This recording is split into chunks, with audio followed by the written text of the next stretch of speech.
Narodil sa Ježiš. Anjel Gabriel navštívil mladú Izraelitku menom Mária, ktorá bola zasnúbená s tesárom Jozefom.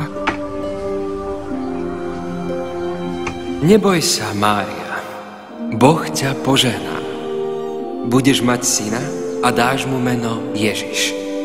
On bude Božím synom.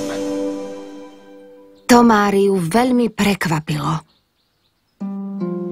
Keď sa Jozef dopočul, že Mária čaká dieťa, nevedel, čo robiť, lebo ešte neboli manželia.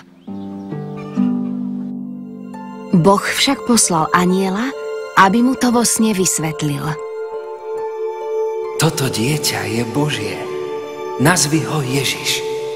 On zachráni ľudí od hriechov.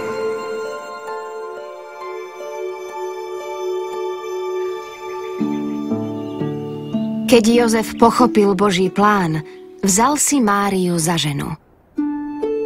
Kráľ prikázal, aby sa všetci prihlásili vo svojom rodisku, preto vzal Jozef Máriu do Betlehema.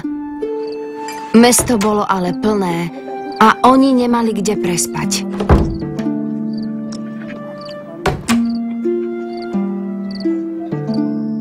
Nakoniec Jozef našiel maštaľ a tam sa onedlho narodil Boží syn.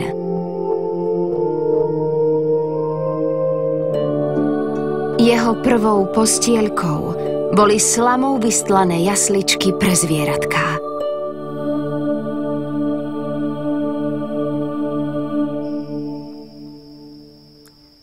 Nedaleko strážili ospalí pastieri ovečky.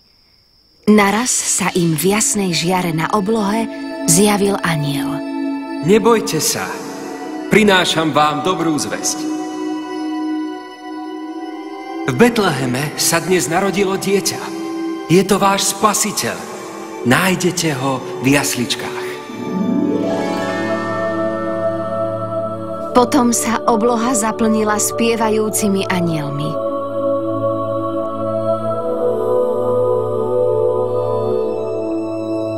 Pastieri sa ponáhľali nájsť Ježiša.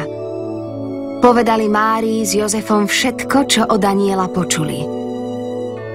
Prišla aj kráľovská návšteva z ďalekého východu.